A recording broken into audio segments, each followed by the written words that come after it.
Okay, I just read my San Leandro Times, which is the local paper here, from yesterday. And I went to the school board last week. I went with a friend, and we both spoke. There was no one there. You know, people don't bother to go to these things because they know what's happening down there. And it's all about this parcel tax. And I put out a flyer about this parcel tax. There's a parcel tax ending, and they want to extend it. And sure enough, they're going to extend it. It's going to be now, instead of $39, $78 for the next 14 years. This is to pay for to keep the schools at the dismal level that they're already at. In other words, it's a slow death scenario. All of the school boards support it. They all claim they care about education, but they're all supporting it. And so anyway, so I'm reading in the paper here, this is exactly what the union leadership does, and what we always fought against is when we had an issue in the local, the bosses would always, they'd figure out, they'd get their consultants in, and they'd figure out how many many people got this, how can we phrase this in a way that will turn the old against the young against, how can we get this vote through? They would have just, days of racism and everything else, they'd have just blatantly done it. But now they'd got all these little consultants to come in. This is what the school board is doing here. They're having a mail-in ballot. Mail-in ballots, they are often, they're very democratic. No, it's not democratic. 50 people in a room discussing is democratic. 500 voting in front of the TV watching a ball game is not democratic. And they do it for a reason. They know that they don't want people to discuss. They don't want people to convince each other of different ideas. And they don't want conflicting ideas at all. They want to pass this meagerly slow death measure. Now what it is the school board, they're agents of the 1%, the capitalist class, whatever you want to call them. I pointed out in the flyer I put out and stuff I put on the blog last week that the head of Google here, was it Google or Amazon? It might have been Amazon. Wait a minute, I got the flyer here. It was the head of Bezos. He's the head of Amazon. In the first 4 months of this year, his wealth increased $12.8 billion. Now, these guys don't work. They just clip paper, coupon clippers, and this, that, and the other. So he could lose that in 6 months. But the reality is, if he cashed out today, he made $12.8 billion. Now, there's 111 or something billionaires in California. We all know where the money is. What the school district, all the people on the school board, every one of them, and we got to call it like it is they are the agents of big business, of capitalism, the 1%, the bloodsuckers, the man, whatever it is you want to call it. They're carrying out the attacks on the working class, the poor, the middle class, small business in communities that rely on people having money and keeping their businesses alive and what have you. That's what they're doing. And so they're having this mail-in ballot. They got the consultant in, probably paid him a juicy sum to figure it out. 46%, how divisive is it? 46% of San Leandro's registered voters are like me. They're over 65. They're going to say, well, guys, you don't have to pay it. But they're aiming at me to get me to pay it. To vote for it because they say, unlike the current parcel tax, the proposed tax would have an exemption for seniors so they could vote for it and never have to pay for it. What a divisive bastards they are. That's what they're doing. You should think about this, school board, when you run for office and say, vote for me, I'm fighting for education. What this is doing, it's holding back a fight for education. You have no alternative, so you're an obstacle to a fight back for education. It's the same role the union leaders play in the trade union movement, and they'll be supporting this. The teachers' unions, they'll all be supporting this. It's not fighting for education. It would be more honest of you to say, we're not going to fight. All they'll do, they say, well, Sacramento's cutting this, the feds are cutting this, so what? If they make unions illegal, we're all going to just leave the union. If they make laws against us, we just accept that? No, we fight back. It would be more honest of the school board to say, we have no alternative, it's just a slow death, and we're making sure that you die a slow death.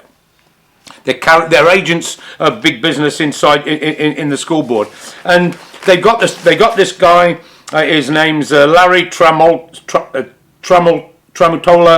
you know, and he says seniors are more likely to vote in mayoral elections and what have you. Well, maybe they are because they're stuck to their houses or they're less active. But the dominant thing is it's not democratic.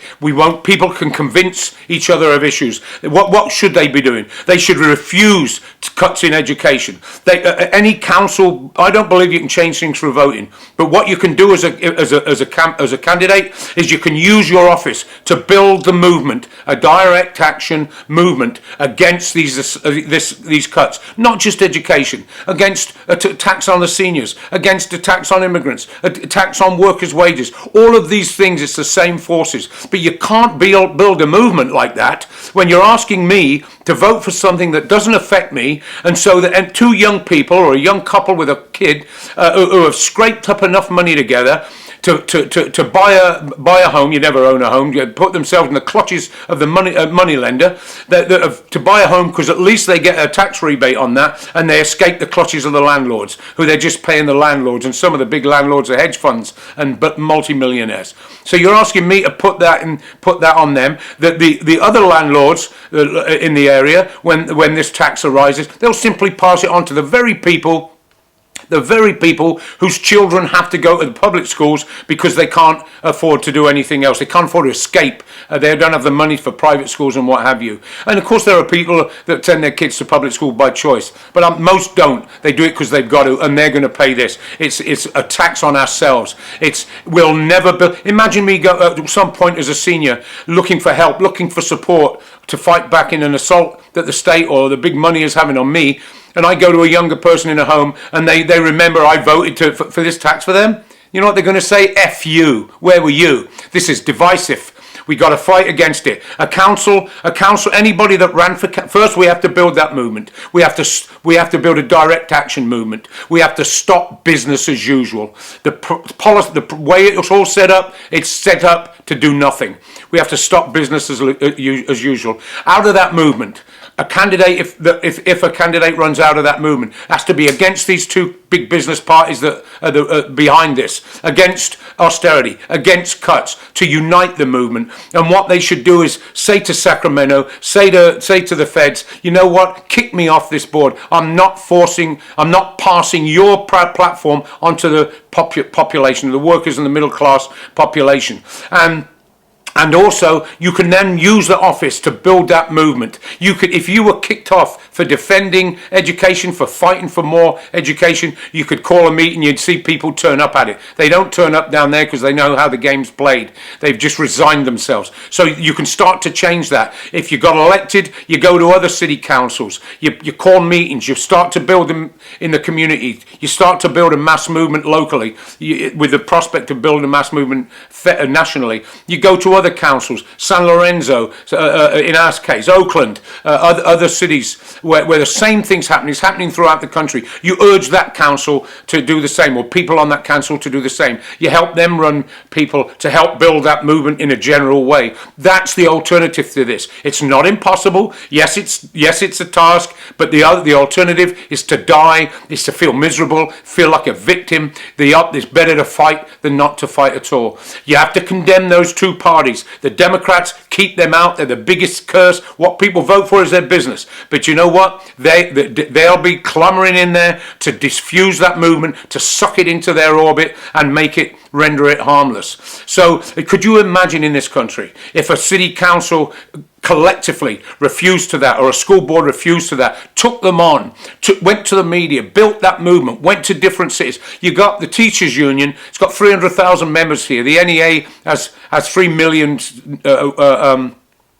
nationwide. What they did to them a few years ago, and they furloughed them. That's what they're going to do when this tax isn't enough. They'll come back for more taxes. If the taxes aren't too, they don't think they'll get it through, they'll lay teachers off. They'll get a judge to do something. That furlough, what a nice name, a furlough. No, it was a 20% pay cut for the teachers, okay? When there's money everywhere in this society. How much that big ass bomb they dropped in Afghanistan, what the hell did that accomplish? What does that cost? What does that cost? There's a time at which you got to turn the guns in the other direction in relation to wars, and in terms of this, you've got to turn around and point to where the money is. First, you start from the position, I'm not paying it, I reject there's no money, and then how can we get it? Where is it, and how can we get it? Read the San Leandro Times, and I'm putting this on the blog because it's the same in every little community. You know, that the bloody unions, the union leadership are a disgrace. I can go to different, I went to San Leandro, Haywood when there were strikes on,